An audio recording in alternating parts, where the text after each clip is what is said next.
కాకినాడ జిల్లా జగ్గంపేట పవిత్ర కార్తీక మాస సందర్భంగా జగ్గంపేట ఆర్యవైశ్యులందరూ కొత్త భైరవ కృష్ణ ఫామ్ ఆయిల్ తోటలో వన సమారాధన కార్యక్రమాన్ని చేపట్టారు. ఈ కార్యక్రమానికి జగ్గంపేట శాసనసభ్యులు జ్యోతుల నెహ్రూ ముఖ్య అతిథిగా వచ్చి సత్కరించి అభినందన సభ ఏర్పాటు చేశారు. ఎమ్మెల్యేతో పాటు రాష్ట్ర ఆర్యవైశ్య కార్పొరేషన్ డైరెక్టర్గా నియమితులైన కొత్త కొండబాబు దంపతులను, డిస్టిక్ గవర్నర్గా ఎన్నికైన మానేపల్లి బంగారాజు దంపతులను, ఆర్యవైశ్య కులస్తులు వివిధ రంగాల్లో ప్రతిభ కనబరిచిన వారిని ఘనంగా సత్కరించారు. అనంతరం ఎమ్మెల్యే చేతుల మీదుగా పేద ఆర్యవైశ్యులకు ఆర్యవైశ్య సంఘం ఏర్పాటు చేసిన కుట్టు మిషన్ల పంపిణీ చేశారు. మానేపల్లి వీర్రాజు గుప్తు దంపతులు శివపార్వతులతో కూడిన యాంటిక్ పీస్ వెండి పెన్ను ఎమ్మెల్యేకు బహుకరించారు. అందరినీ తిరుగు చూపెడతాను ఈ 2 సంవత్సరాలు.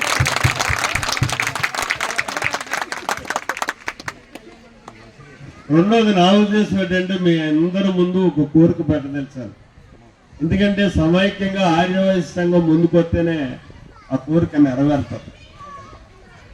రామబాబు గారు, మన కొండబాబు గారు, భైరవ కృష్ణ గారు ఉన్నారు, మనకి సురేష్ గారు, ఆ తిరుపతి వెంకటేశ్వరుని ఇక్కడికి మనం ఎందుకు తెచ్చుకోకూడదు? ఒక మంచి దేవాలయాన్ని ఇక్కడ ఈ చుట్టుపక్కల అందరు భక్తులు మన జగ్గంపేట వచ్చే విధంగా ఒక దేవాలయంలో దాన్ని నిర్మించుకున్నాం. దానికి అప్పుడు అవకాశం వచ్చింది. ఎందుకంటే సగం మనం పెట్టగలిగితే సగం నేను తిరుపతి దేవస్థానం బోర్డు నుంచి తెస్తాను. మీరు 5 కోట్లు పెడితే నేను 5 కోట్లు తెస్తాను. మీరు 2.5 పెడితే 2.5 తెస్తాను.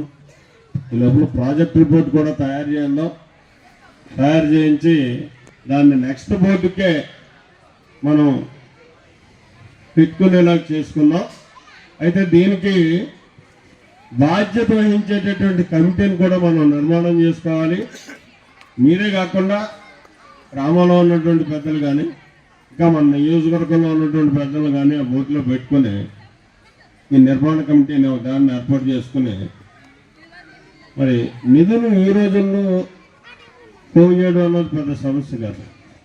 దుర్వినియోగం చెయ్యరు అనే నమ్మకం కానీ ఆ ఇచ్చేవాడికి ఉంటే ఎంతైనా ఇస్తారు. అందుకని మనం ఎన్నుకునేటటువంటి కమిటీ సభ్యులు రెడ్డి శ్రీనివాస్ గారు కూడా మీ మీద పెడదాం అనుకుంటున్నాం.